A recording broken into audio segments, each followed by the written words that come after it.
নমস্কার বন্ধুরা, শিউলি রান্নাঘরে আপনাদের সকলকে স্বাগত। আমি শিউলি আজকে আবার একটি নতুন রেসিপি নিয়ে আপনাদের কাছে চলে এলাম। আজকে করলা বা উচ্ছের একটা দুর্দান্ত রেসিপি আপনাদের সাথে শেয়ার করছি। গরম গরম ভাতে এই রেসিপিটা দুর্দান্ত লাগবে। চলুন দেখে নিন কীভাবে বানাই।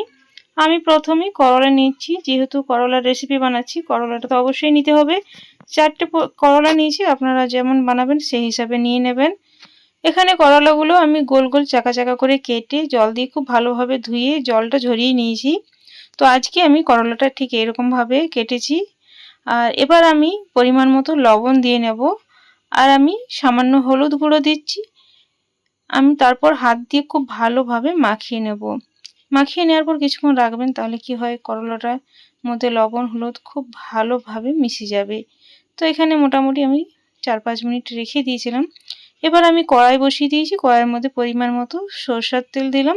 রান্নাটা অবশ্যই সরষের তেলে করবেন, তাহলে টেস্টটা খুব সুন্দর আসবে। এবার আমি করলাগুলো দিয়ে নেব। করলাগুলো দেওয়ার পর প্রথমে করলাটা আমি ভালোভাবে ভেজে নেব। এখানে তেলের পরিমাণটা একটু বেশি দিয়েছি করলাটা ভাজার জন্য, আপনারা কম তেলেও ভাজতে পারেন, কোনো অসুবিধা নেই। তো খুব সুন্দর করে আমি করলাটা ভেজে নেব। আঁচটা মিডিয়াম করে করলাটা দু পিঠটা ভেজে নিতে হবে। এই সময় আমি একটা পেস্ট বানিয়ে নেব। এখানে হাফ চামচ পোস্ত, হাফ চামচ গোটা জিরে, 1 চামচ সাদা সর্ষে, 2টো কাঁচা লঙ্কা নিয়েছি, কাঁচা পাকা লঙ্কা মিশিয়ে 2টো নিয়েছি। ঝালটা যেমন খাবেন নিয়ে নেবেন। এগুলোর স্মুথ পেস্ট আমি বানিয়ে নেব। তো বন্ধুরা, এখানে আমি করলাটা দেখুন খুব সুন্দর করে ভেজে নিয়েছি।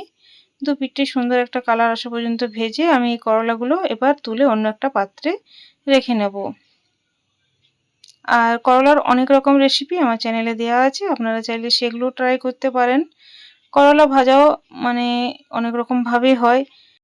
আপনারা যে ধরনের রেসিপি খেতে পছন্দ করেন অবশ্যই সে ধরনের রেসিপি ট্রাই করতে পারেন। তবে আমি বলবো এই রেসিপিটা একবার হলেও বানিয়ে দেখবেন। এবার করলাগুলো সব তুলে নিলাম, ওই তেলের মধ্যেই রান্নাটা করব। যদি তেল কম হয় অবশ্যই একটু তেল দিয়ে নেবেন। এখানে আমি একটা বড় সাইজের টমেটো দেখুন নিয়ে নিয়েছি কুচি করে, ছোট হলে 2টো নিয়ে নেবেন। এবার সামান্য লবণ দিয়ে টমেটোটা একটু নরম হয়ে যাওয়া পর্যন্ত কষিয়ে নেব। এবার আমি হাফ চামচ হলুদ গুঁড়ো আর সামান্য কাশ্মীরি লঙ্কার গুঁড়ো দেবো। 1/4 চামচের থেকে একটু কম, সামান্য একেবারে কাশ্মীরি লঙ্কা গুঁড়ো দিচ্ছি। এটা যেহেতু শুধু কালারের জন্য, আপনারা চাইলে দিতেও পারেন, নয়তো স্কিপ করতে পারেন। আর বন্ধুরা, যদি টমেটোটা আপনারা চান তাহলে যে পেস্টটা বানিয়েছি সেটার সাথে আপনারা টমেটোটা পেস্ট বানিয়ে নিতে পারেন। তবে মশলাটা একবার ঘুরিয়ে তারপর টমেটোটা দিয়ে পেস্ট বানিয়ে নেবেন। এবার দেখুন আমি গুঁড়ো হলুদ কাশ্মীরি লঙ্কার সাথে টমেটোটা খুব ভালোভাবে কষিয়ে নিলাম। আর টমেটোটা নরম হয়ে যাওয়ার পর আমি যে পেস্ট বানিয়ে রেখেছিলাম সেটা অ্যাড করে দিলাম। পেস্টটা দেওয়ার পর একটু সময় কষিয়ে নেব। আর এইরকমভাবে যদি করলা রেসিপি বানানো হয় গরম গরম ভাতে অপূর্ব লাগে খেতে। যারা করলা পছন্দ করেন না তারাও কিন্তু চেয়ে চেয়ে খাবে, বারবার বানাতে বলবে এই ধরনের রেসিপি। তো মশলাটা খুব ভালোভাবে কষিয়ে তারপর জল দিয়ে নেব পরিমাণ মতো। যেহেতু হালকা মাখো মাখো শুধু রাখবো সেই হিসাবে জলটা দিয়ে নিতে হবে। আর এখানে জলটা একটু ফুটে যাওয়ার পর আমি করলাগুলো দিয়ে নেব। তো এখানে প্রথমেই জার ধুয়ে একটু জল দিয়ে তারপরে আমি করলাগুলো দিয়ে নেব। আর এটা গ্রেভিটা একটু ফুটতে দেবো কিছুক্ষণ, যেহেতু করলাটাও খুব ভালোভাবে ভাজা আছে তাই বেশিক্ষণ সময় লাগবে না। বন্ধুরা, আমার এই রেসিপিটা আপনাদের ভালো লাগলে প্লিজ লাইক শেয়ার কমেন্ট করে সাবস্ক্রাইব করে পাশে থাকবেন। পাশে দিয়ে বেলটা প্রেস করে অল করে দেবেন, তাহলে নিত্য নতুন ভিডিও বা রেসিপি সবার আগে আপনাদের কাছে পৌঁছে যাবে। আমি 8 থেকে 10 মিনিট ভালোভাবে ফুটিয়ে নিলাম।